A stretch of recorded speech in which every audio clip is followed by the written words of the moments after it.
Possibly the worst thing that has ever happened in the entire universe. I just need a minute here, guys. We're going to see the elves. Oh. Anyway, greetings, weary traveler. Come, warm yourself by the fire, and let us regale you with mighty tales, tales of adventure, tales of heroism, tales of elf slaying, Tales of Tamriel. I am Aggelos, and we're back. Arkhaniir, how are you, my friend? I'm doing good, but you started the show with such a sigh. For a second, I thought, okay, I think he forgot to go live or something like that happened, and, you know, we are not doing the show at all. Something bad happened. Just so you know, a little bit of behind the scenes, I did not tell Ark I was going to do that. He had no idea. I'm so confused. But I'm doing good. How are you? Well, I mean, other than the soul-crushing... Well, I mean, Molig Ball stole her soul, but the soul-crushing... just... Oh, depression that is now happening because we have to go save the elves. Do we have to? I don't know, though. I mean... if we don't do the quests, we don't really need to save them. I'm going all-out murder hobo in Summerset Islands. I mean, I am Dark Brotherhooding every high elf NPC in the game. I'm actually going to have to use that grand larceny thing to get rid of bounty, and it won't be enough. I tell you that right now. Yeah, guys, it's Summerset. That's right. They finally announced it, even though we all sort of knew what was going on. It is indeed Summerset Isle is where we are heading next. I don't know, Ark. I don't know. I don't. It is what it is, you know. I mean, it's unfortunately a part of Tamriel.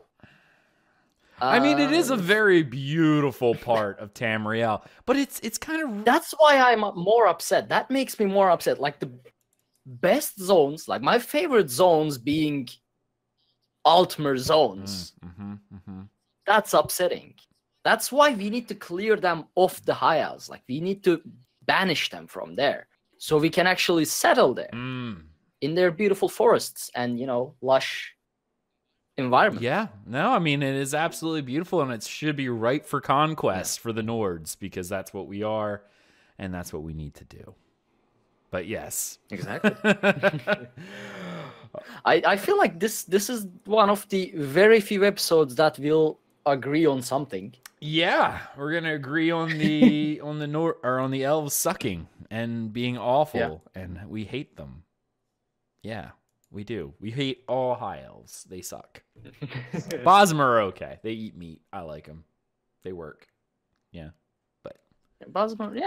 I don't have a problem with Bosmer or Dunmer. Yeah, no, I like the Dunmer. Yeah, Dunmer are pretty cool too. It's really just those freaking high elves. I'm telling you. I'm not arrogant. I mean, I really just don't like them. They really suck. They're bloody knife ears. Yeah. Well, all right. I guess we should probably just jump right on into this. We're not going to do our tales first. We're actually going to either hold those or just not do them at all. We'll have to see, because we're going to play around a little bit with what we just found out. Ark. Yeah. Announcing Summerset. Right. Let's go ahead. Actually, you know what? Let's play the teaser trailer first. What do you say? I like it. All right. Well, if you set that up, I'm ready to go. So I'm going to go ahead and start that now.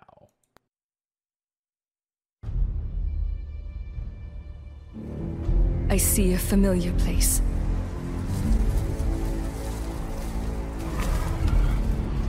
Haunted by shadows.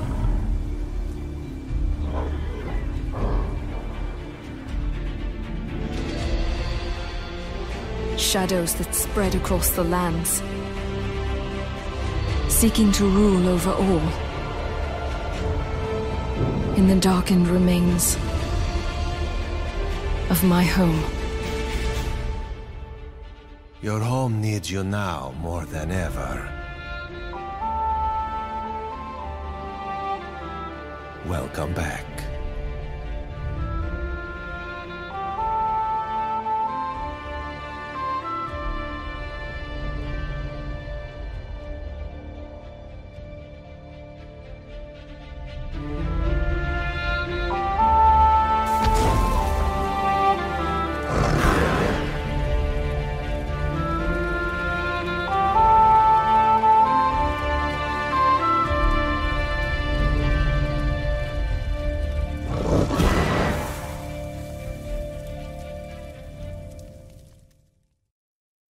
All right. That was weird. The double audio. Oh, yeah. No, for the live version, it's because we had to monitor it to hear it. Yeah. Okay. No, that'll be corrected. The podcast listeners will not realize anything happened, or the YouTube viewers. So the joys of getting to watch it live is you get to hear all the foibles before I go through and fix everything. So was that the Crystal Tower? I think it was. What is? Okay, I don't know what Crystal Tower is to begin with. Okay, so you'll have to elaborate. So the Crystal Tower is actually like I think it's in the main city, but it is one of the more powerful buildings that was created. The elves actually created it to represent the Adamantine Tower. So there's that, right? But it actually, if you remember how last week we talked about tower lore and how much fun tower lore is? Well, I know some people really hate tower lore, but some people say that the Crystal Tower is possibly considered one of the standing towers that, hold the world in check. I mean, the way it's glowing and reaching the sky like a beam of arcane energy, I wouldn't be surprised. Yeah. At least in the trailer, I don't know how what the lore behind is, whether if it's normally like that or it's just whatever's happening to Summerset Isles right now. Right. But yeah, it's a fancy looking tower. It is, and it's. I'm gonna let it collapse probably if I can. Well, no, I totally agree with that. I'm gonna do the same. Or take it over and be like the master of all things. Okay.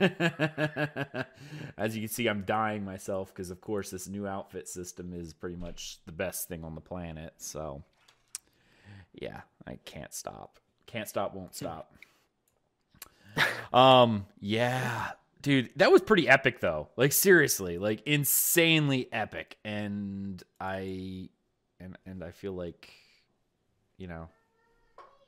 I don't know. I just want to take over all of it. Yeah. And my stupid kitty will not leave me alone. Where's your anti-Khajiit Well, spray? it's right here.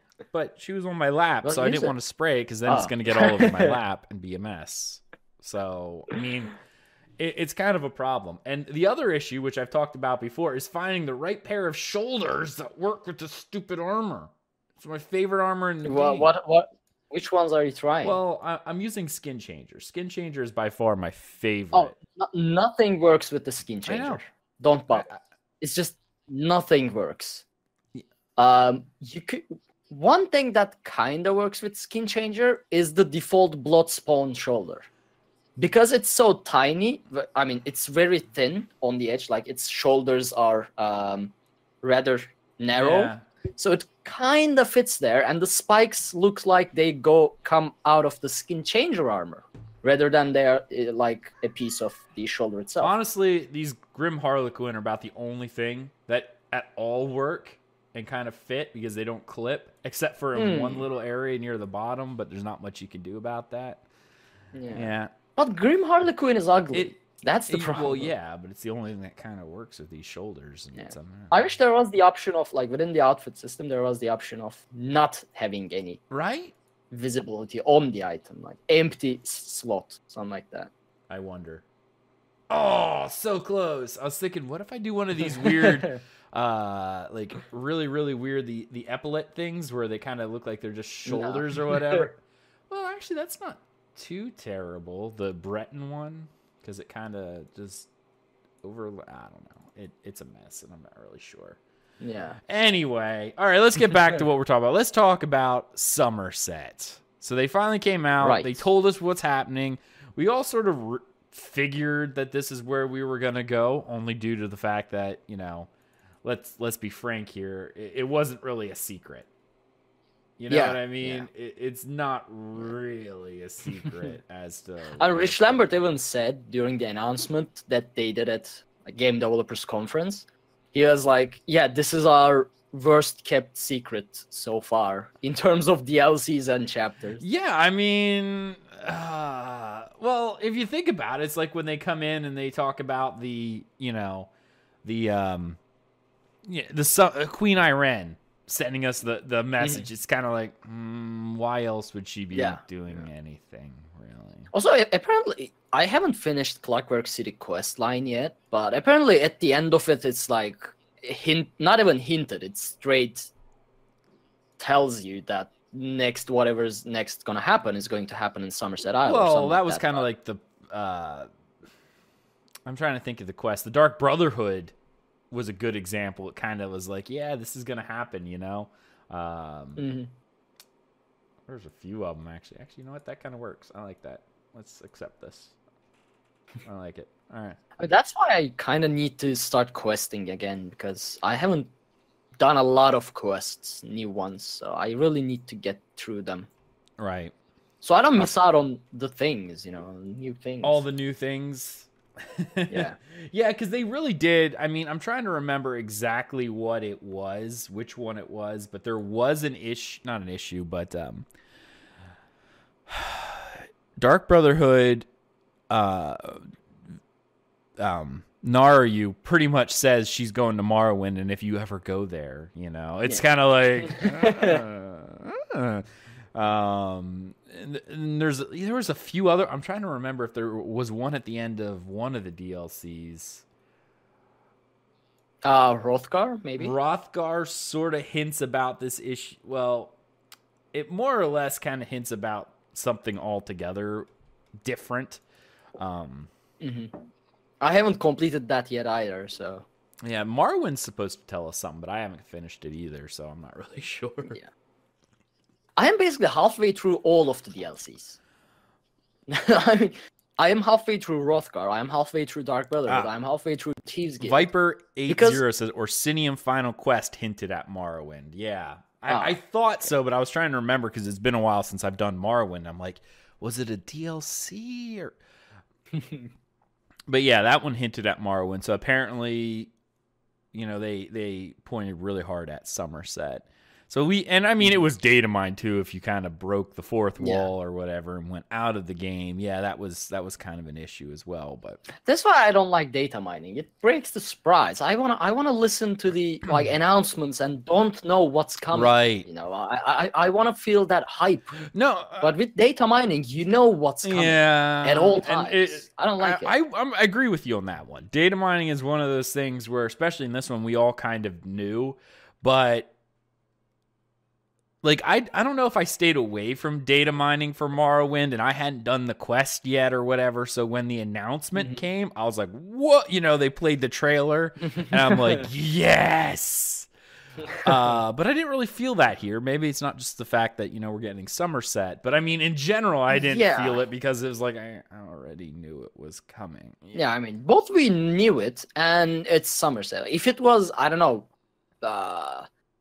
Hjalmarsh or Whiterun region, something like that, you know, something from Skyrim, I wouldn't care if I knew it or not. I would be going crazy because. No, I'm with but you. But High Elves, I mean, there is that level of, I don't know. I definitely feel like, there's could have been a lot, but there wasn't because we, you know. Already knew about it. We don't like anyway, that. Let's go ahead and jump into some of the big things that are going to come up here. Obviously, we're getting the new zone of Summerset Isle, which they had mentioned was larger than Morrowind. I will say, like, I've been questing in Morrowind, and it really does feel... I don't know if how to explain it, but it definitely doesn't feel as large as Morrowind in in Elder Scrolls 3, and I'm not really sure why per se. One thing is for that. One reason is here in ESO you have a maxed out speed horse. In Elder Scrolls 3, you are slow. Like I think I crafted jumping spells just because of how slow I was. I think a lot of it is also because my character's very powerful. Whereas in Morrowind, it took you way longer to do things because it's like swing, miss, miss, Yeah, hit. I mean, basically here. Yeah, go ahead. No, I was gonna say, like, if you cheat coded or whatever and gave yourself max skills and health, and you were just able to run through like we do here, it probably would have felt a lot smaller. I think a lot of it is, like I said, the fact that, for me anyway, it's a matter of I'm able to run through everything really, really quickly. There's nothing stopping me, so therefore everything seems to go by a lot faster, which is more just because I have a very powerful character. Yep. Also, I mean, there's the fact that navigation was an issue in Elder Scrolls 3 Morrowind 2. You had to navigate. Here, you can just run a straight line or just open the map, see where you are, see where you need to go, teleport places. It's just a lot more convenient to go around in Elder Scrolls Online's Morrowind than it was in Elder Scrolls 3 Morrowind. No, you are correct. I guess that would be a lot of it, because I imagine they did make it just as large in terms of actual scale, because they've been doing that with the height maps of different things and trying to expand them out. So it does make sense, and at the same time, I don't know, like that. I say I don't know, but I do kind of know, And... Yeah, it is also possible to, when you are creating a map like this, or when you are creating the general game environment, it is possible to scale up and down how big it feels without actually messing up the, realistic scale of things. I mean, you could just keep the visuals the same as they are, the density, everything, and just make it larger. So that is also a possible thing. Like they may have made it more smaller to cut the exploration time shorter. So, you don't have to go run 5 minutes to get to a quest objective. Yeah. I mean, which I would have preferred. Like if it took me 10, 15 minutes to get to a quest objective, I would have loved that. Instead of just making it there in 30 seconds and start smashing stuff. And I think that's the modern MMO coming into that, trying to make it so people don't get quote unquote bored while playing, which I mean the other day I tried some, like last week I talked about how I did a like Serenity and Tamriel kind of test thing. Yeah. And it takes exactly about an hour, like 55 minutes or about an hour, to start from Shorestone in the Rift, like Northern Rift, and do a complete full circle following, follow Stonehall, Nimalten, and, go south and end in, what was the name of the keep? Fulhelm Fort. So a complete circle around the Rift takes about an hour walking. So that's how, if you think about it, it's pretty short, actually. I mean, walking speed, doing a full circle, that is, it wasn't a straight line either. Yeah. But yeah, I mean, overall, I'm glad the zones are getting bigger and bigger. And I definitely feel like they should be too, because we're hitting that point. All right, so very large Summerset Isle, which I'm excited about. They're continuing the storyline, concluding the narrative that began in the ESO base game and continued through Clockwork City. The Molag Bal one's done. Are they?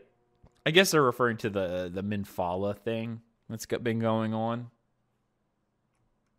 I'm not sure, since I, haven't done Clockwork City, but if I remember correctly, it's something about not just Molag Bal, but in like a full-on Daedric conflict. See, so it doesn't just involve one Daedra or one Daedric prince. It started with Molag Bal, continued with whatever, and is going to continue with, well, the rest of the Daedric princes, I suppose. Yeah. Oh, and I got something here in my eye, which sucks.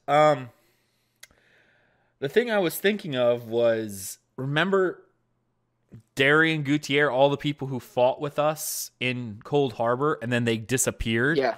We never did get a satisfactory answer as to what happened to them. I just assumed they blew up. Well, no. You actually found a book at one point, I think in Orsinium, that it was Darian Gutierrez writing in a book, and he's like, I can't believe this is working. I've finally been able to control this. I hope someone finds this book. I'm lost, Yeah, like that was something that was brought up. So Darian has been gone, as well as some of the people who helped us. So I know that was kind of something that, maybe they were just blown off into the void or something. I don't know. I mean, if they were blown off into the void, there would no way Darian could control anything from there. So I guess that's not true. Yeah. But maybe they were blown off into a Daedric realm, trying to survive there. And I think that's probably closer to what's happening at this point. So if that's the story they're actually planning on wrapping up, then I guess that is kind of neat, right? Now, I haven't done Clockwork City either. I'm still working on Morrowind. Yeah. So, yeah, you're right. Like, I don't know what's actually happening there. I actually just, and we'll probably talk about it if we hit our tails, I just did a couple of the dungeons, the Fang Lair and the whatever one of the other one was. But Scale Caller? Yeah. And I still haven't finished the Horns of the Reach dungeons. I just did Bloodroot Forge the other day. I haven't done the Siege of Falkreath. I still need to do that. Yeah, Falkreath Hold. Yeah. Definitely need to do that because I want that house.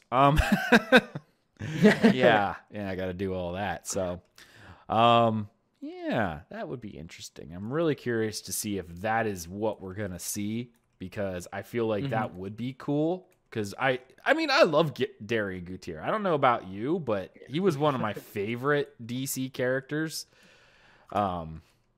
I mean, everyone has certain characters they like from every faction. I mean, AD pretty much was only one, which was Razumdar, which is why I'm not completely upset, because Razumdar will likely make a huge comeback in this.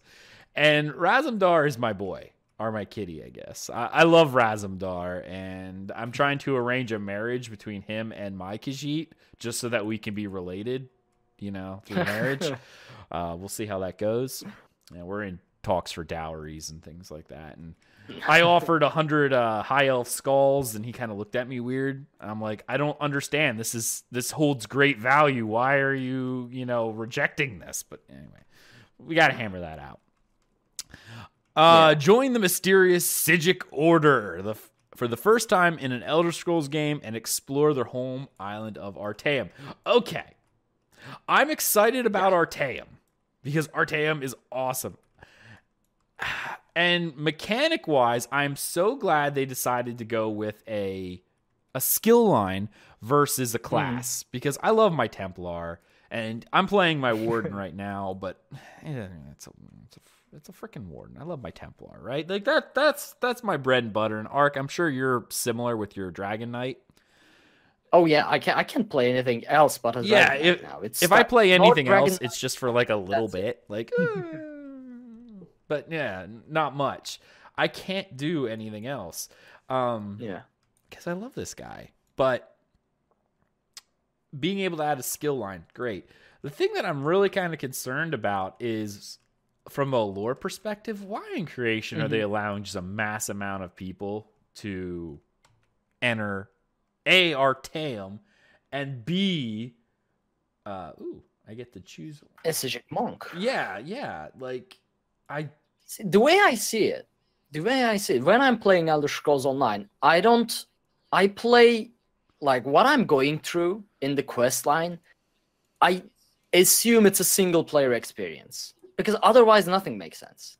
I mean, there are 10 million vestiges that fought Molag Bal and met the Prophet.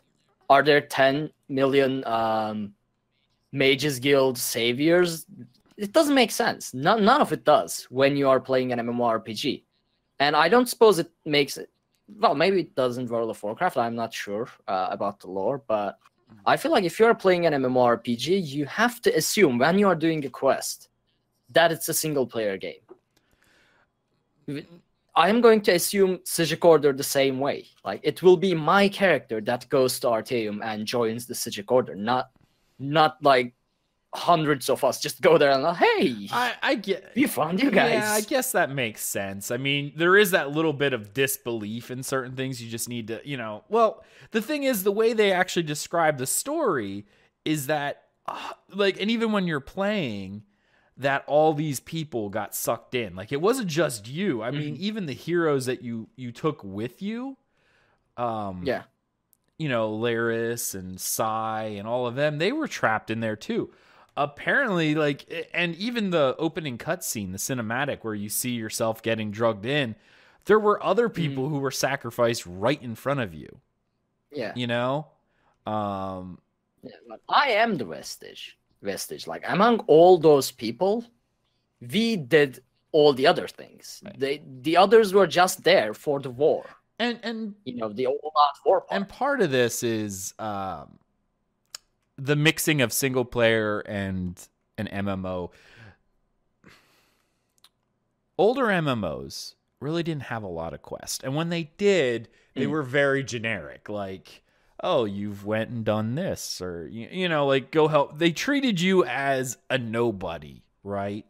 You weren't anyone special. You were just the player character, right? It's the mentality of the single player game to make you a hero, right? As games and MMOs started to take on more of a single player focus, which is a whole other argument that I'm really not going to get into at this point.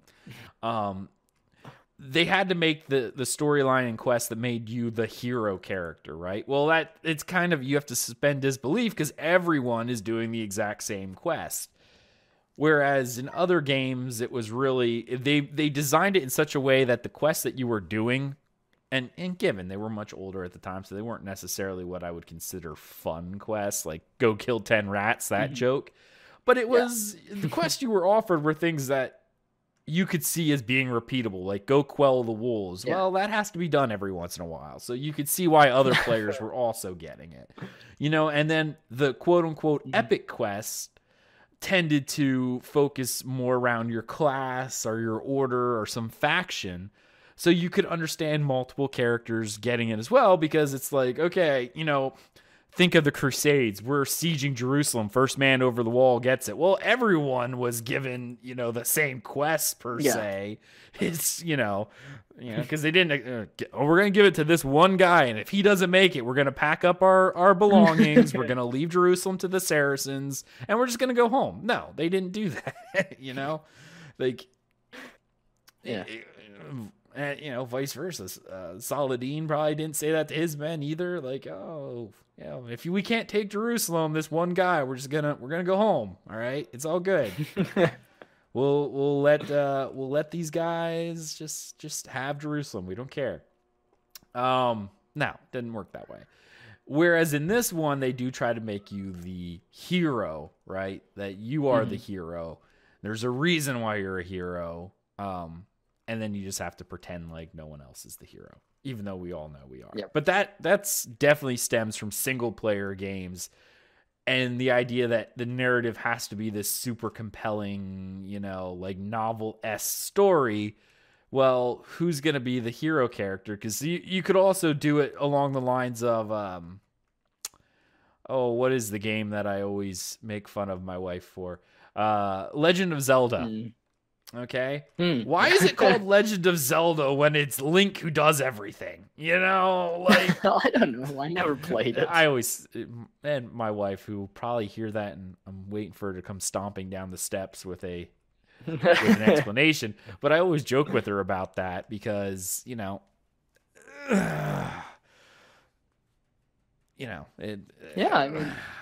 don't know. The idea is that you were just the nameless hero is something that no one likes to do. And when they are like, okay, well, we're going to let you be the nameless hero and you're going to help someone else. There's also the complaints of, well, I did all the work. Why is this person being the hero? And you actually see that a lot in a game that I'll say actually does a fairly good job is World of Warcraft. Because they are very much, they all cater a very big single player type experience. But they do a good job in making that, the player character was there, but they don't really name you by name. But like all the people who you were playing with, Thrall and Jaina, even though she's nuts now, and a few of these other people, like they become the heroes, right? Those are the ones the stories are told about. Anduin, Rin, even though we're the ones who do all the raids and everything like that.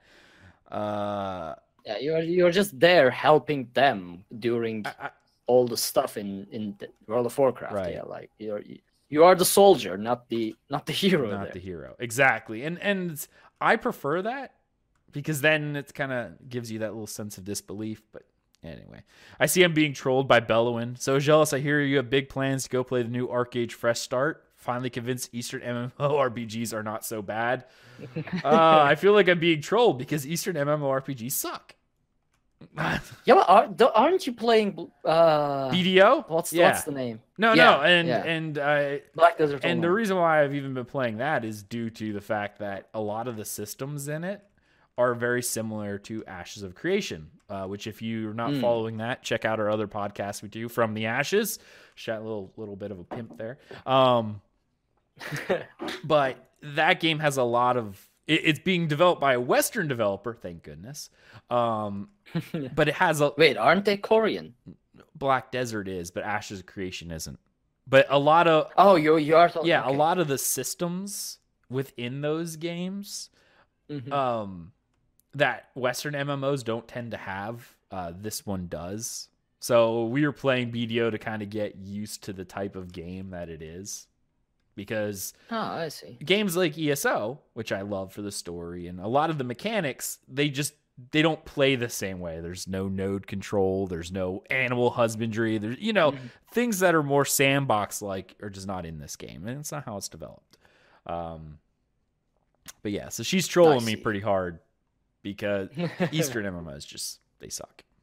Anyway, all right, let's continue on from the story here. Well, we actually talked about Psijic Order, home of Artaeum. Skill lines.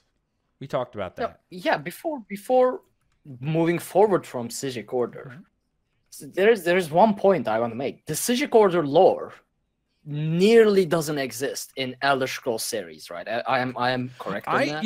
And I do believe that because see, I played all the Elder Scrolls games, but I mean, obviously I played way more in Skyrim and Morrowind. I do not remember, for the life of me, the Psijic Order being mentioned at all in Morrowind. Like, they actually show up in Skyrim. I don't...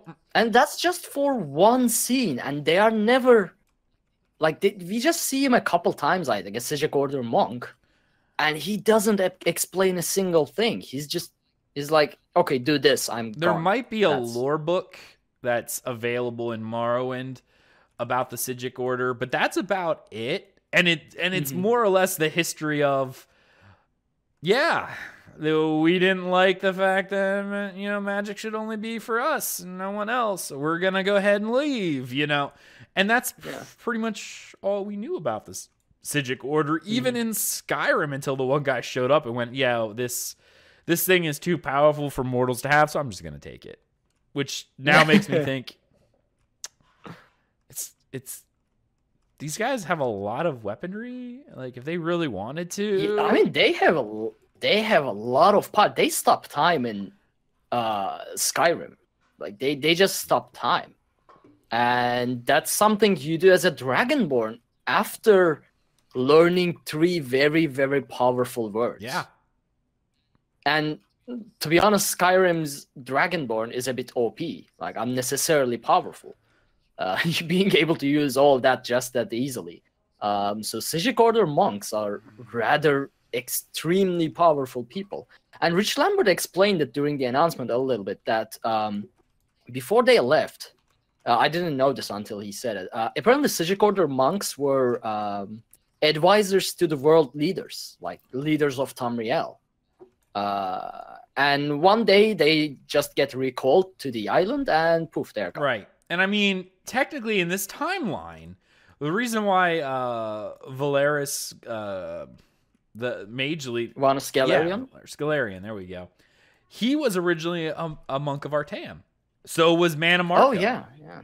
But, you know, they were like, screw this.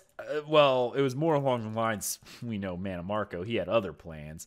I don't know why he didn't go stay with Artaeum, though, because I don't believe that, well, maybe. I'm trying to remember, because they're very open when it comes to magic. I don't think they banned it. Maybe they did. But... Yeah, I mean, the way I see it, Psijic Order monks are more like, we are scholars and we are not gonna get involved with anything. More like graybeards, you know. I mean, we have the power, but we are so powerful that we are not gonna deal with any of Tamriel's, you know, politics or wars or conflicts. Right.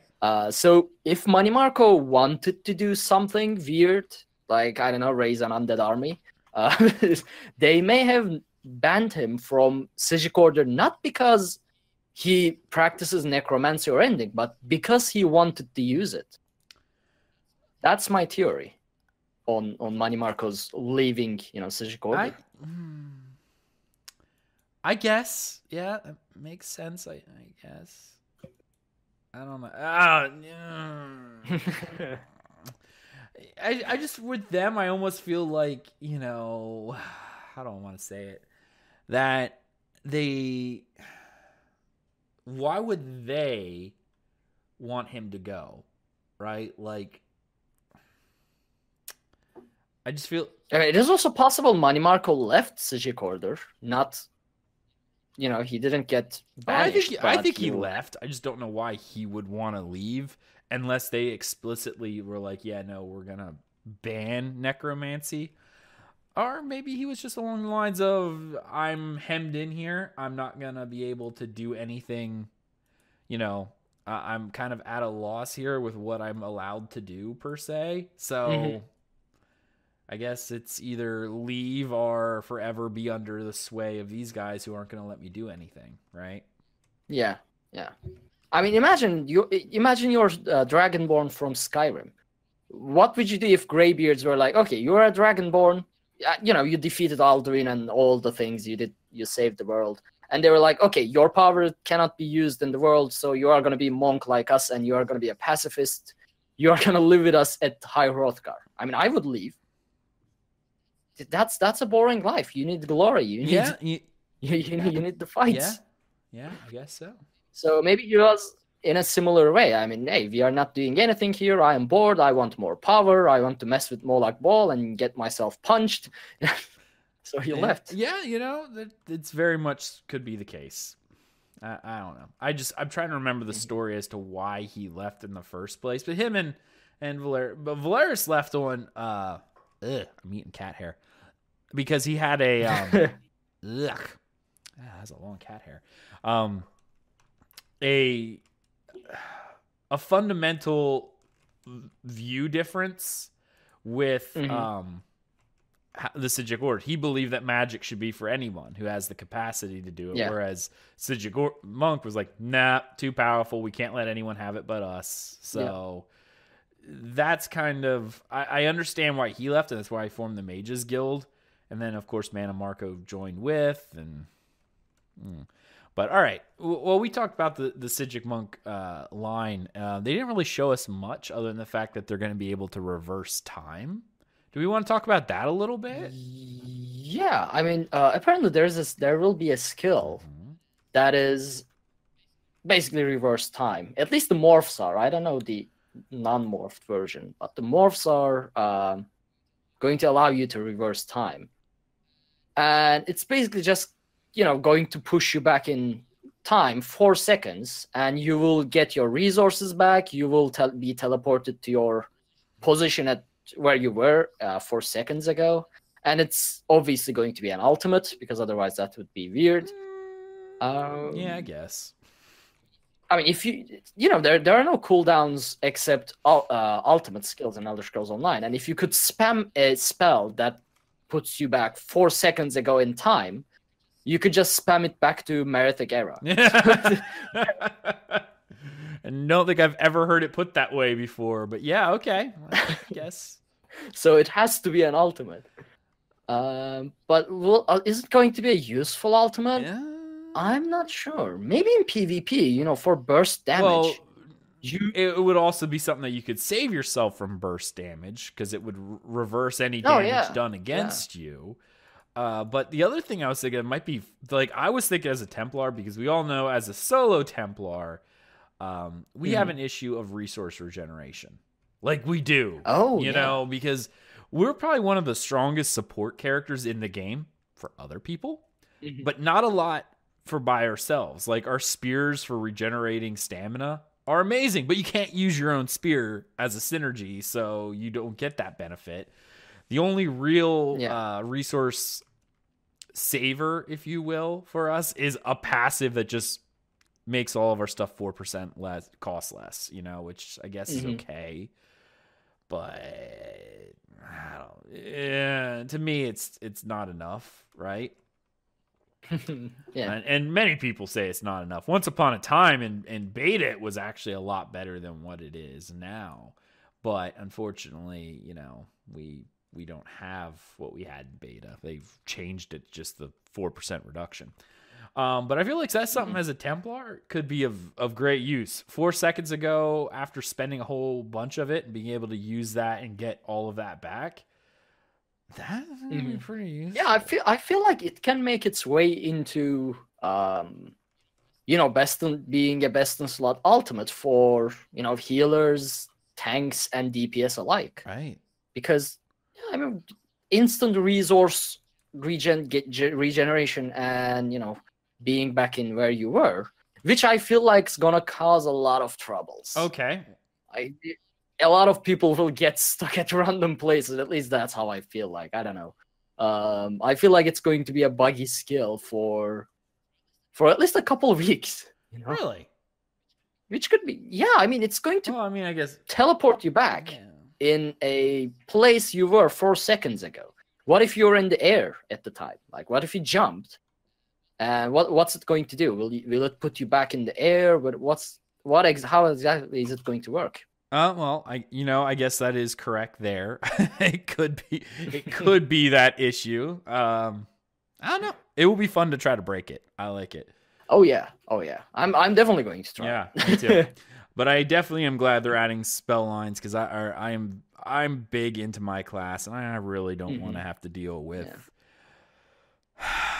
And another thing apparently is, by the way, like unlike Dark Brotherhood or Thieves Guild or whatever, this isn't a guild-focused skill line. This is actually a combat skill line with 5 active skills and 5 passive skills and an ultimate. So this is a normal, useful, combat-capable skill line. Right. No, now this is actually I seen something that was thrown out, of course, by the detractors and whatnot. And before they changed the way the skill lines were because they didn't want people, they made them all passive, so it wasn't something that you technically needed. This is now going to be locked behind Summerset Isles. A combat skill line is now going to be locked behind a DLC. Is it? You can't get it unless you have Summerset. Yeah, but it's kind of the same as adding a class. Warden is locked behind Morrowind. Is it? It is. Yeah. Yeah, okay. It's the same argument. But I know, of course, we have the detractors going, is this now considered a pay-to-win feature? Hence why this game really should have just stayed subscription and be done with it. But anyway, because then you don't have to deal with all this crap. But people are like, well, is it now pay to win? Because now I can't get that skill line. And if that becomes a meta skill for all builds, am I going to be forced to have to buy Summerset? Which if you're playing this game, I don't know why you wouldn't anyway. But, Yeah. And the other thing is for, I guess, the poors out there, I'm going to call them the poors, who are like, well, you also can't buy it with crowns, right? Like you can't buy it with crowns. This is one that you only have to buy. So if you were subbing or whatever, you're like, well, now you have to buy an expansion, which for those of us who play MMOs, it's not really anything new. Like we've done this in the past. I never get these arguments. I really don't. I don't get these arguments. I don't. These people kind of drive me nuts. It's kind of the notion that if you can't afford to pay for that, why are you playing games at all? Maybe you should consider, like, you know, improving your life. You know what I mean? Like, it's not that much in the grand scheme of things. Now, I do feel bad for, like, Ark. I know you have issues with physical side of things just because the country you're in and whatnot. But if you don't care about the physical, you could still get it digital. And I mean, yeah, I mean, it's in my case is a bit, I guess, isolated because the currency difference. I mean, yeah, the basic standard edition is also very expensive, but that has nothing to do with, you know, ZeniMax Online's pricing or anything. It has something to do with how messed up our economy is currently. Right. So it's not a problem with the gaming pay to win or anything. It's just that the country I am in is messed up. Right. And I mean, some other countries as well have that because, of course, ZeniMax is a U.S.-based company. Everything's going to be off the U.S. dollar. You're kind of cutting off, but I'm not sure if it's just Discord or are you cutting off on stream? I don't know. We'll I guess we'll let them tell us. Yeah, if you guys notice something like that, please do let us know. Because if it is, then I can always just like restart the call or something, and we'll fix it in post. I want to kill this guy, but I don't think I can do it on my own. No, and I don't. That's just kind of how I feel about it. I mean, I just other countries being the exception, but yeah, they say it sounds good, so it must just be on your side. Pay to win, pay to win be a sword in the crown shop, not an X-Pack. I tend to agree with that when it comes to MMOs in general. I mean, expansions are just that. They expand the feature set, and if you want those access, then you have to pay for it. And to be frank, other games, other MMOs, for instance, that actually, have a good business model. If you don't have the expansion, you can't play. Like, when the new expansion comes out, that is the new norm. They don't go, oh, you can play everything but this. No. You don't have this, you're not getting it all. I think World of Warcraft just recently changed how that is. Like, you don't need the expansions, but once upon a time, you did. Like, when a new expansion came out, if you didn't have it, you were not playing anymore. I think they changed that pretty quick because it was causing an issue. But especially when it came to big features and stuff, they definitely added those in.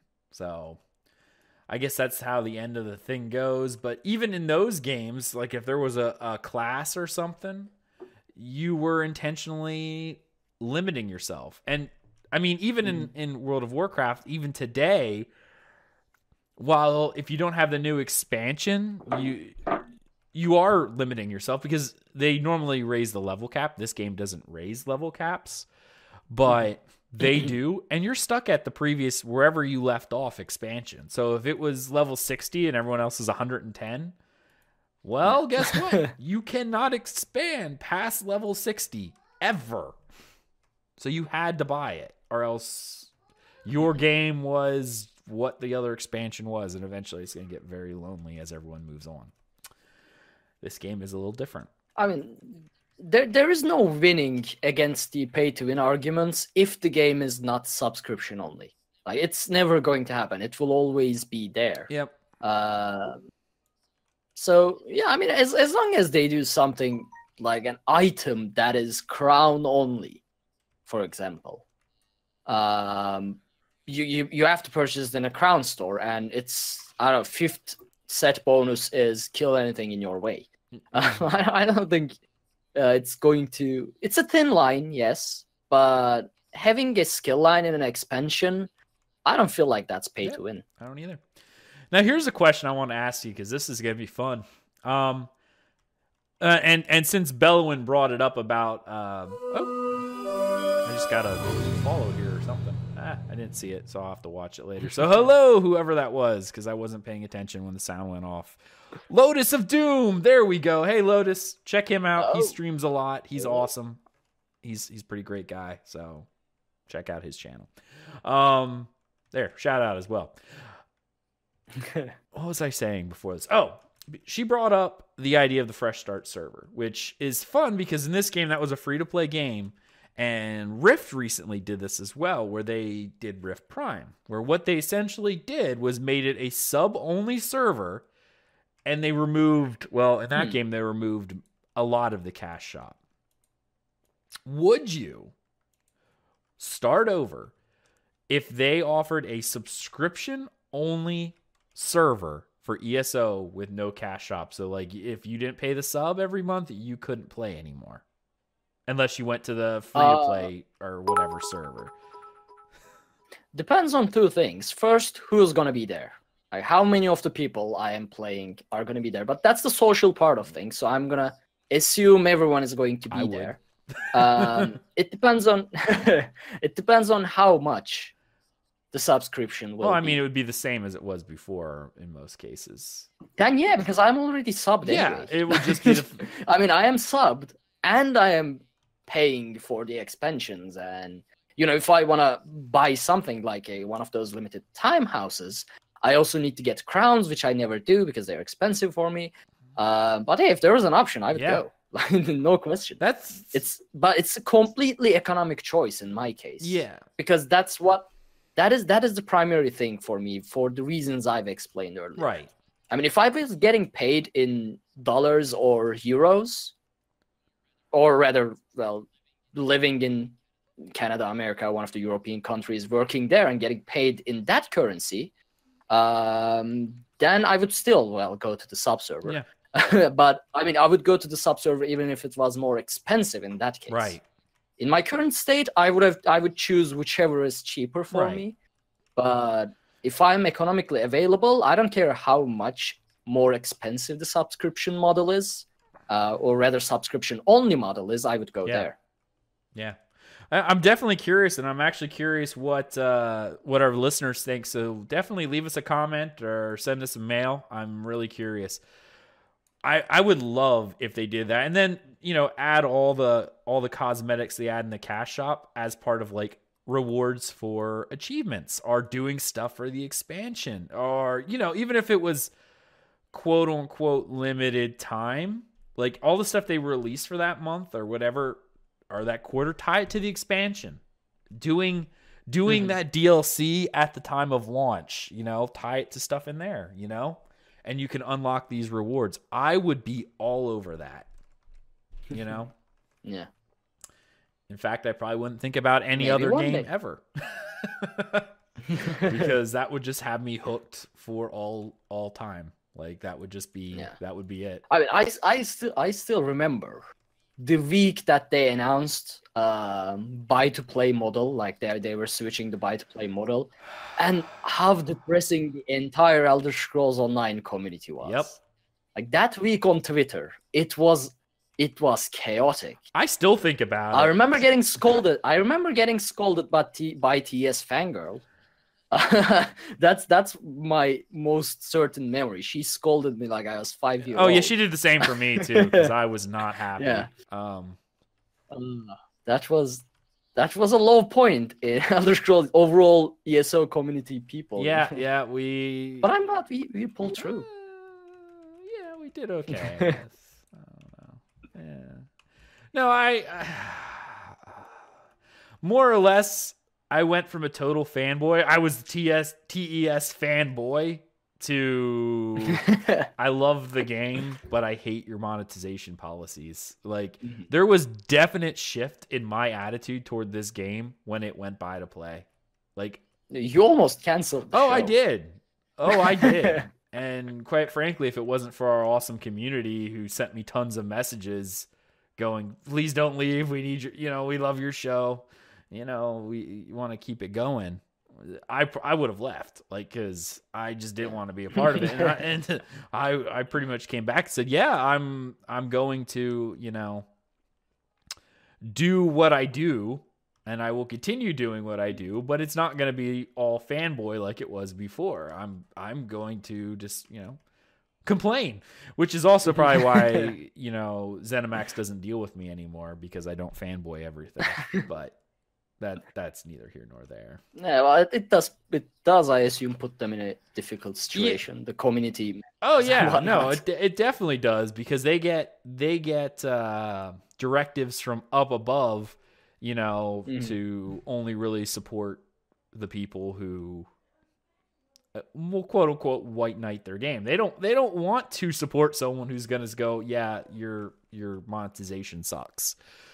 Like that's just how it is. And I understand that from a business perspective. I mean, if someone came up to me and was like, okay, I want to talk about your show, can you support, give me a shout out or whatever. I'm going to talk about your show every week, but them going, oh, well, their audio quality sucks or they don't know what they're talking about. Or, I'm like, well, yeah, I'd probably sit there and think, well, maybe I don't really want to, be, paying this guy or however you want to do it, however we would talk about it in order to, it makes sense. Yeah. Like you want good. And I mean, I do love the game. I think their developers do an amazing job with their stuff. Their mechanics are amazing. There's a lot about the game that is amazing. Yeah. Monetization is not one of them. I mean, the only single thing that I got to complain about Elder Scrolls Online up until this point, like since early access, being a co-host on the show for over a year, I think now. It's longer than that, my friend. You might try to hide it, but no, it's way over a year at this point. I think monetization was the only single thing that I got to complain. Like nothing else. Yeah, no, and I agree. And this comes from me being a big fan of sub-only models, obviously. Because and even the Crown Store and things of that nature, like I'm not real fond of because there's not a way to earn things in game, and I feel like that is definitely something I miss from other games. Going for these hard achievements and rewarding with a mount and doing stuff like that. This game does do that. They've never added a mount into the game that you can earn by playing. Never. They might add a pet, which is tied to you buying an expansion or DLC, a costume once in a while for doing like the hardest thing in the game, but that's it.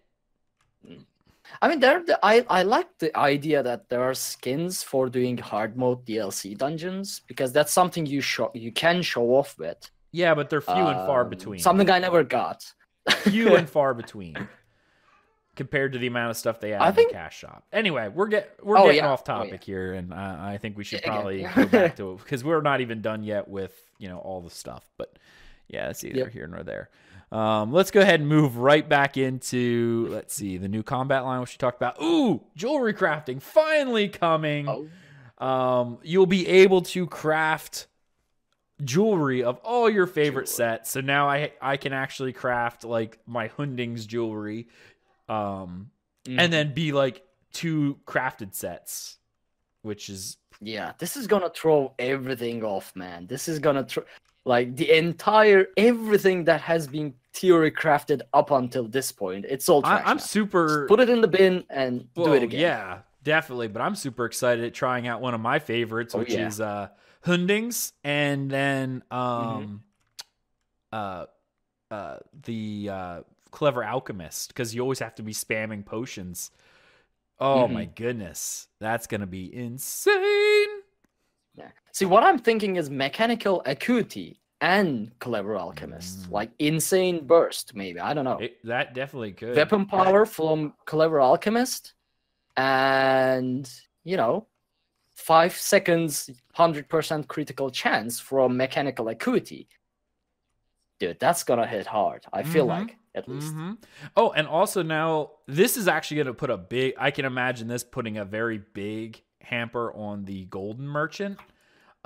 Being able to get being able to upgrade jewelry, like because I have purple automaton rings in my bag. And now I'm gonna be able to actually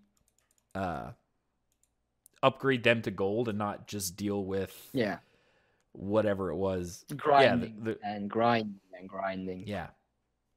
So that's gonna. Oh, here's the thing. I wonder what materials we are going to use for jewelry crafting. That is interesting. Yeah, I'm very curious at that one. The other thing I'm curious about is they're also adding three new traits to jewelry. So you're not going to have robust, arcane, and healthy anymore. Well, you will, but you'll also gain 3 more. And one of them that they gave us was bloodthirsty, which is the lower they are to health, the more damage you do. So it's essentially the execute one. I'm curious how that's going to play with the meta of that's good. That's going to be brutal in PvP. That's for sure. Like, it's all I could say is Summerset better add a lot of skill points, because I already have 133 points put into crafting, and now I'm going to need more in order to max out jewelry crafting. I already have like little less than a third. Ooh, I got another follow from somebody. Oh, subscribe. Oh, wow. Thanks, bud.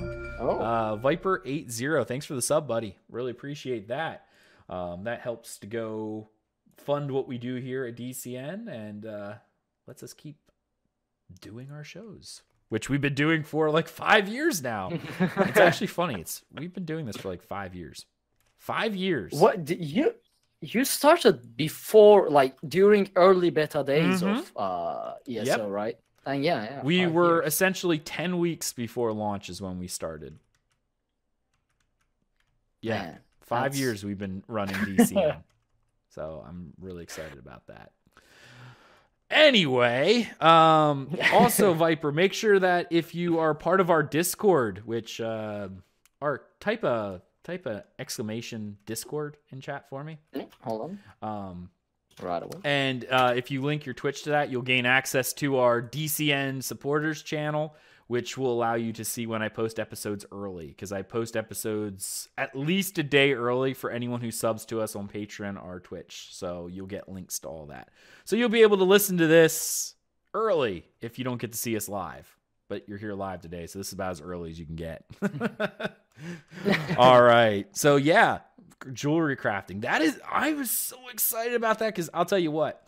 One thing that really annoys me is not having, and this is kind of a pet peeve, and of course there's a little bit to it, but not being able, when you get dungeon gear, not being able to get gold versions, because Vet doesn't give you gold versions. So you're sitting there going, man, I really wish I had freaking, gold automaton, but it doesn't come on that. So I have to wait for it to hopefully one day show up on the golden vendor. But now I don't have to, because you'll be able to upgrade it. So I am super excited about that. That's probably the thing I'm most excited about this entire expansion, is that. Now I am a crafting little nut. So, I mean. Oh, yeah, you are. I mean, I have over a third of the skill points totally available in this game dedicated to crafting on one character. And it's the character I play. So it's not like it's an alt. It's my character. So, yeah, that is something that's interesting. New 12-player trial, Cloud Rest.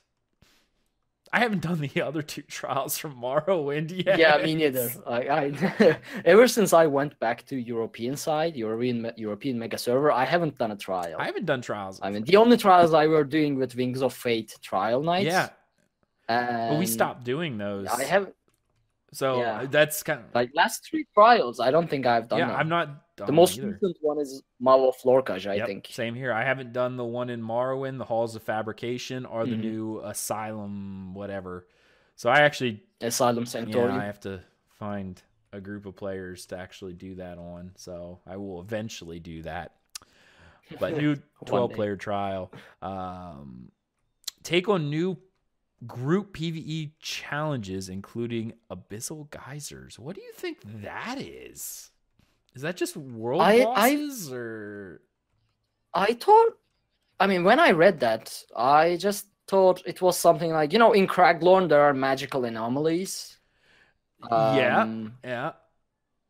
Something like that, perhaps. So not world boss, but world event kind of thing. Okay. I mean, like dolmens, like anomalies, something like that.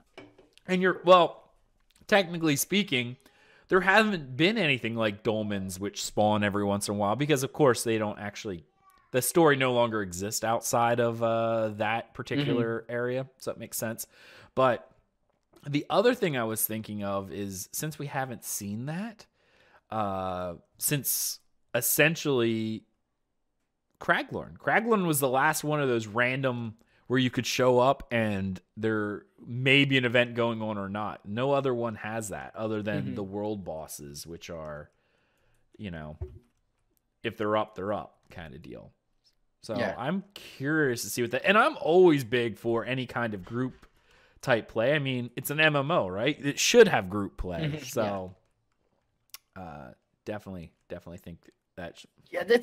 There's something I've always wanted in ESO that is lacking, is that a world event so difficult that you actually need a lot of people, not just 3 or 4 capable people, but there's no way to solo it. There's no way to complete it with a 4-man group. You have to be actually, 20 people there just doing the event, try harding it and waiting for it to spawn, maybe random location.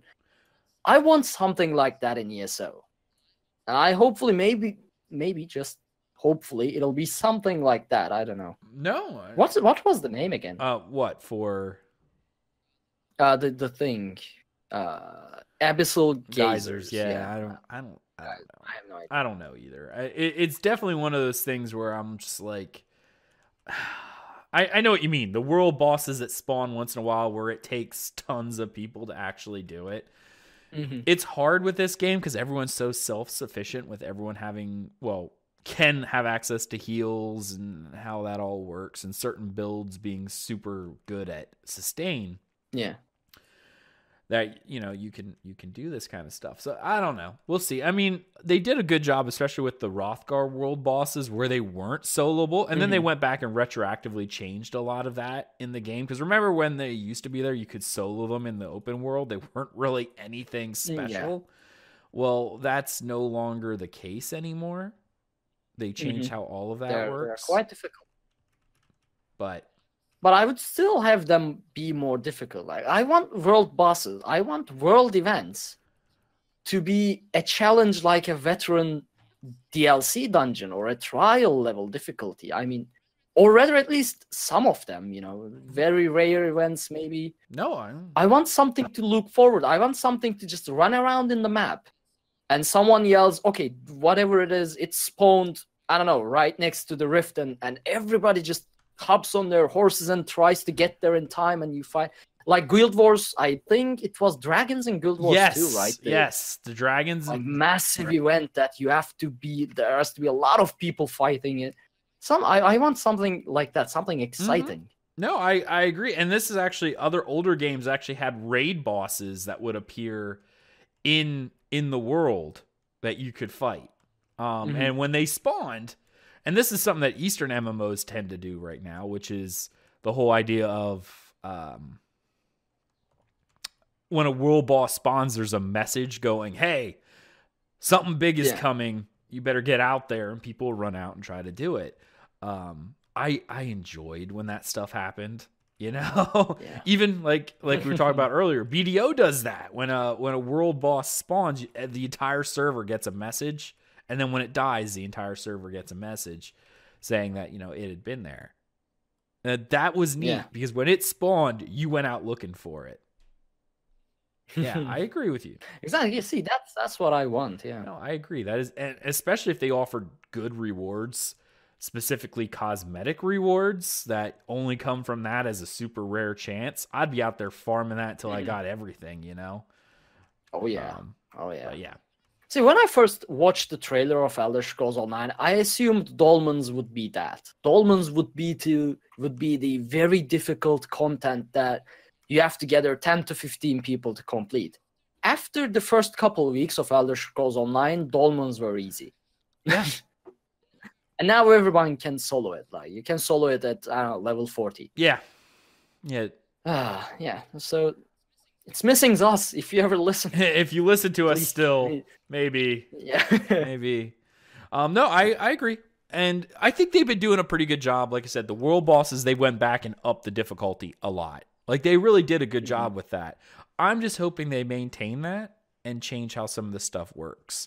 Maintain the idea that this is still an MMO. Delves, I think delves are too easy. I think delves need to be increased because delves were originally designed, the way they were talking about was delves were something that were like 2 people. Well, it doesn't take two people. It doesn't. Yeah, I mean, there's a slight problem there. Like, if you increase the delve difficulty to be 2 people again for the long-time players, then new players won't be able to do them. So that's one problem there. This is it's called incentive. All right. They need to work on how they do incentives for the game. Meaning there needs to be a reason for old players to go back and do delves. And there actually, yeah, that makes sense. There sort of is if the gear set is good in that area, but even that's kind of hit or miss right now. There needs to be something really good, like when you do a delve, you get a chest, and inside that chest could be, I don't know, crafting materials, perhaps, something that has a monetary value to it in game anyway, or a cosmetic value. Anytime you do a delve, there's a chance you can get a crown store item or a crown gem. Yeah. Like literally like a 5% chance that anytime you do a delve, you can earn 1 crown gem or any, something that's like, or 1 crown in general. Like it's just something that people can go, I definitely want to do delves anytime someone wants to do a delve because there's a chance that I could get something that would benefit my character. Yeah. And actually, by the way, you said crown gem, and that gave me a whole different idea. We've been talking about crown crates and how it would be nice to have them in the game. Yeah. I don't know, like tie in 1 crown gem, very, very small amount, to a quite difficult content would be very satisfying. It would be. I know, veteran DLC dungeons, along with the transmutation GOD, for example, or at least just for the golden one. Like I'm going there just for the golden one, for example. You give 1 crown gem. That would have been very nice too. Yeah, you get 1 crown gem for doing vet dungeons or something like that. Or, I agree. That would be very helpful because then, like you said, it would make people do it. And in order to earn 1 of the big mounts, 400 dungeons? 400 times. That would be significant. And that's a solid grind. That is a solid grind. And it would pay itself back because people need to be subscribed to do those dungeons. Right. Because they are DLC dungeons. Like, you need to be subscribed or buy the DLC. Right. But either way, like, you'll have to grind, and I feel like it would pay back. Well, I think it would, because it might encourage people to actually buy crown crates. Because here's the thing. Think about it like this. You're farming dungeons. 400 is a lot, right? And that's how many it is to get one of the Apex rewards. They only stick around for a quarter, 3 months, right? Say you're getting close. Oh. I have 350 and it ends next. Well, screw this. I'm buying some crown gems. Or crown crates. Maybe I'll get enough to move forward, or know. See, that might even make me buy crown crates, because if I grind that much and I'm close, I am not going to let it go to waste, because I hate grinding. Like I hate it religiously. Yeah. So I wouldn't let it go to waste. Yeah, exactly. I mean, that would be something where it's like, I'm so close. I just need a few more crown gems. Maybe I'll buy a crown crate. Maybe I'll get lucky, and if not, I'll maybe get the gems I need to buy what I want. Yeah, and that's solid marketing trick right here, Zoss. Yeah. So I mean, and I know it probably will cut into their profits a little bit, because some people won't buy it, but the people who aren't buying it anyway. But someone who's like, I am so close to getting something. Okay, maybe I'll buy it now, because I mean, isn't that what you basically did the last week? Oh, because I was so close to getting, because I got so many of the mounts that I wanted that I didn't get the one I wanted, but I'm like, well, I have almost enough crown gems, and these are the only ones I've actually liked. So yes, no, that is exactly what I did. If I wouldn't have had the crown gems from before, because I had bought so many of the cosmetics that almost anytime I got free crown crates, it's like, you earn gems, you earn gems, you earn gems, because there was nothing that I didn't already have. It was a matter of, I was so close to getting the one that I wanted. I'm like, I'm just going to do it. And I wouldn't have done it if I would have been like, no, I don't have 400 gems. There's no way I'm going to get this, I'm not going to do it on the chance. But knowing that, hey, I'm almost there. Yeah, no, I went for it at that point. So yeah, that actually did encourage me where it wouldn't. But yeah, that's kind of where we're at there. All right. Let's see. Do we have anything else? Yeah, that kind of finishes that. Now, the gameplay trailer. Ooh, well, I don't have that. Anyway, let's talk about. I should have actually grabbed that to show you guys, but unfortunately, I don't have it, and if I don't have it downloaded, it's going to be a pain in the butt to actually do. So let's talk about what you can actually get. If you pre-purchase this, you gain the Queen's Bounty Pack, right? Similar to what they did before, which we'll look at here in a second, as well as you get a copy of the Nightmare Sench and a bonus copy of Morrowind if you buy a digital purchase. So if you don't have Morrowind and you're going to buy this now, you'll get Morrowind as well. So here's the thing. Is this pre-order digital collector's edition pre-order, or these are just pre-order bonuses? Any pre-order? Well, the Morrowind is just digital. The other rewards are any kind of pre-order. Okay? In that case, I'm pre-ordering. Yeah.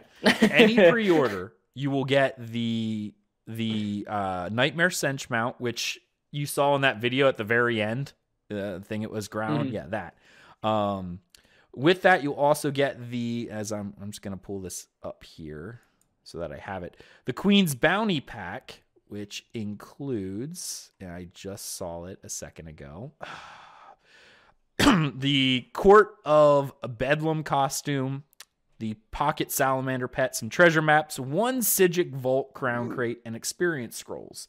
You get that just for pre-ordering, okay? You also get the Nightmare Sench mount for pre-ordering. Any version. Now, if you buy the physical versions of the game, you will not get those items until till you get the physical copy. The Queen's Bedlam you won't get even if you digital until it comes out. You will get the Sench mount immediately though. So, yeah. Okay. Okay. And then, of course, there's the different editions, the Standard Edition, Digital Collector's Edition, which is everything that the Physical Collector's Edition has, minus the physical awards. The physical awards include a Minfala statue, which is gorgeous. That's such a cool looking statue. Yeah, that's why I have to have it.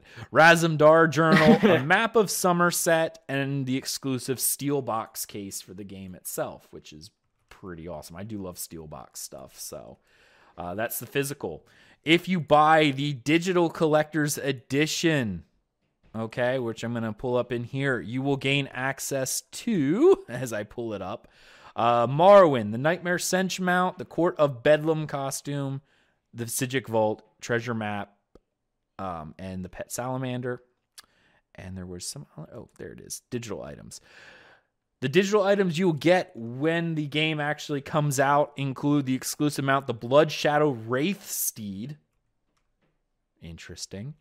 The Fledgling Griffin mini pet. The emote pack from the House of Revelries. So whatever that's going to be. An exclusive outfit style Divine Prosecution. And a memento, the Psijic Scrying Talisman. Okay. Okay. Yeah. So you get a lot of cosmetic rewards for some of this stuff, so that's pretty neat. I mean, the Divine Prosecution's all about elves, so I mean, it makes sense, right? They are bigots, but anyway, neither here nor there. Anyway, all right. So there you go, guys. That's what you can get. Obviously, the pricing varies depending on exactly what it is you are getting. I will say the Physical Collector's Edition, which is the most expensive, is $95 with tax. I think it was $99.99 based on Rich's interview at GDC. $89.99. That's actually what basically 90. Yeah, it's basic, but with taxes, I'll tell you right now, my and I'll pull it up here on my phone because I pre-ordered already, because why wouldn't I? Where is it? There it is. My Amazon order, the Elder Scrolls Online Summerset Collector's Edition, total Before tax, $89.99. Estimated tax, $5.40. $95.39 is how much it's going to cost me. Oh, you guys don't have the taxes. Like, you don't see the numbers with the taxes at first. No, only at checkout. Yeah. So I see. Yeah. So and we only in Pennsylvania we pay 6% sales tax. That's going to change depending on if you're in the U.S. what your tax rate is. We're 6%, so there you go. That's why it's $5.40. So take that with a grain of salt. But the actual price is $89.99 US, which actually, to be frank, is fairly cheap. I'm not gonna lie, like, because their collector's edition stuff are really, really nice. Yeah. To be honest, I might just, because when Morrowind came out, I wasn't working. I didn't have a job. I was unemployed. Yeah. So I didn't buy it. I didn't pre-order it. I just got the standard upgrade. Yep. But now I have a job. Yep. So I'm thinking, like, you have went out and bettered yourself. You now have it makes sense. You have a little bit more of disposable income, hence playing game entertainment, and now you can afford to do what you want. I might just buy, find Morrowind physical collectors as well somewhere, and get this one, and like burn, I think, some like half my pay. But do I care? I don't know, because I want to put these boxes next to the original Imperial Edition collectors there. Yeah, I think I have that. I have that right now. This game got its hooks in my heart so far deep, man. I know. I hear you. It's such an irresponsible choice to make, but I think I'm gonna make it. I hear you, buddy. I'm the exact same way. Redeemer in chat says, I live in Cali, 10.8% sucks. Yeah. Here's the thing. When I order these from online, I'll probably pay 20% customs tax. So that's gonna hurt too. So that $89.99 plus shipping will probably be something like 110 for me. And plus 20% on that. So it's going to be like around $130. Do you have to pay customs if someone else ships it to you? No. If someone ships it as a gift, I think, like, if there's no billing on it, like if you didn't purchase it, at least they don't know you purchase it, there is a chance it just goes on as a gift. Okay. Which is why, like, we usually request from sites. Amazon doesn't do it because they are a corporation that has rules and laws. But if you're, for example, purchasing something from eBay, we usually request mark it as a gift. Don't put any billing information on it. Just mark it as a gift, so you don't, you have a chance to sneak it. You and me can talk after this. Maybe I'll just buy it and ship it to you, and then in which case we might be able to avoid customs and things like that. So you and we could talk after this. So. Yeah, if that's something you're interested in, I mean, I could buy it, ship it to my place, and then just take it and like ship it UPS to you or something, which I think would be overall cheaper than the custom tax, because then it would just be a random box from me to you. We'll talk about that. So we might be able to avoid some of this stuff. Anyway, the new Summerset Isle prologue quest. That was available as of the day of this announcement, which was, Wednesday of last week, I guess it was. So 3 days ago. I think it was Thursday. Yep. That is now available for you to play. So it was starting March 21st at 5 p.m. You can now do the quest from the Mages Guild, which I already picked up, but I haven't started yet because of my need to do everything in order. But yes, you actually can start the prologue quest that leads up to Summerset Isles. That is now available. It is in the Crown store. It's free. It's one of those go to the quest starter location or whatever and pick up an item. It's free. Pick it up, and that starts the quest for you. All right? So definitely run out, pick that up from the quest starter, and you'll be able to, start that if you are interested in seeing that prologue. This is over already, but they had a free-to-play weekend. Actually, it's not. Yeah. Yeah, it is yeah, over. It's over. It was over the week. Yeah, Actually, it was that yeah, weekend. It was pretty much right off the bat. So they did another free-to-play event for people who are interested in trying out the game. Hopefully, people hopped in and see how good the game is, minus the monetization. But actually, considering how most games are, it's pretty much on par with everything else, with the exception of a few like World of Warcraft, and that's about it.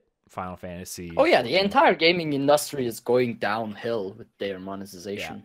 Yeah. Well, there's actually we're starting to see some of that come back because people are starting to get sick of it, and there's a lot. Yeah, EA opened the box of Pandora. Yeah, they did. Yes, they did. And as much as I hate EA, I really got to go, thanks, EA. I know you're really thanks for messing up. Kind of douches, but you pretty much put a spotlight on what all of us have known for a very long time about how crappy this is for the consumer, how anti-consumer it is. And now we might actually see some change that wouldn't have happened otherwise. So, well, Ark. The necessary evil. I know. I think we're already past all the time we have. Yeah, how long has hour and a half? Oh, and we've kind of finished the news, so we're going to pretty much end it here, ladies and gentlemen. I hope you enjoyed this episode of Tales of Tamriel. We had fun talking about Summerset, and we will continue to do so over the next couple weeks as they start releasing more and more information, which they said they're actually going to do. We'll see a lot of news articles and things like that to explain different things. So it'll be fun to see how, the skill line's going to work, because I'm sure they'll do an expose on that, as well as jewelry crafting. So we'll get to talk about all of that here in the future. All right, Ark, where can people find you? Well, you can find me anywhere that is Arkhaniir. That is ARKHANIIR. I'm on Twitter. That's one of the easiest way to contact me. I am on Twitch, twitch.tv/Arkhaniir. I stream regularly now. I can finally say that. I've been saying, I'm trying to, but now I can say I'm streaming regularly. If you want to send an email, you can do so at arkhaniir@gmail.com.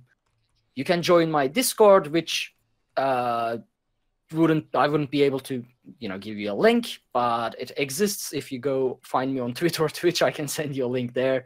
And yeah, pretty much it. There you go. Awesome, dude. Of course, you can follow me at Aggelos, AGGELOS_WF on Twitter. Like Ark, I've been streaming more regularly.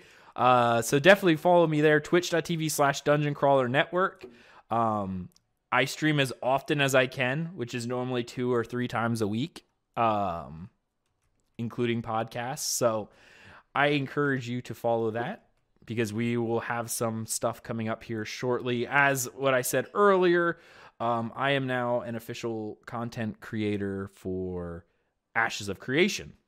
So if you're interested at all in that game and our podcast we run there, I encourage you to follow us on Twitch, because part of being an official content creator is being provided with game codes and alpha keys and stuff like that to give away to viewers. So if you're interested in seeing that game, definitely follow when I go live, because once the NDA drops that we're able to stream the alpha testing, I will be doing that a lot with our guild.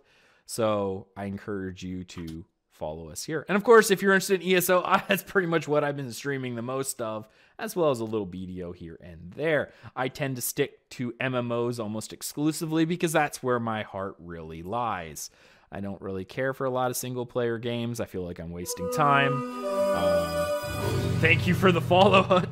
Yeah, that's pretty much where we're at. So check that out. Everything we do, dungeoncrawlernetwork.com, listings of all of our podcasts, as well as links to our social media pages, our YouTube page, Facebook, all of that. Thank you so much, everyone. We hope you enjoyed this episode, and we will see you in Tamriel. All right. See you later, everyone. When Akatosh slew Lorcan, he ripped his heart right out. He hurled it across Tamriel, and the heart was heard to shout, red diamond, the heart and soul of men. Red diamond, protect us till the end. The laughing heart sprayed blood afar, a gout on Seer it fell, and like a dart shot to its mark down in an alien well. Magicka fused the Lorcan blood to crystal red and strong. Then wild elves cut and polished it down to chimel at a ball. Red diamond, the heart and soul of men. Red diamond, protect us till the end. When elves lost Nirn to men, Akatosh gave the stone to Saint Alesh in token of her right to sit the throne. Red diamond, the heart and soul of men. Red diamond, protect us till the end. Red diamond, protect us till the end.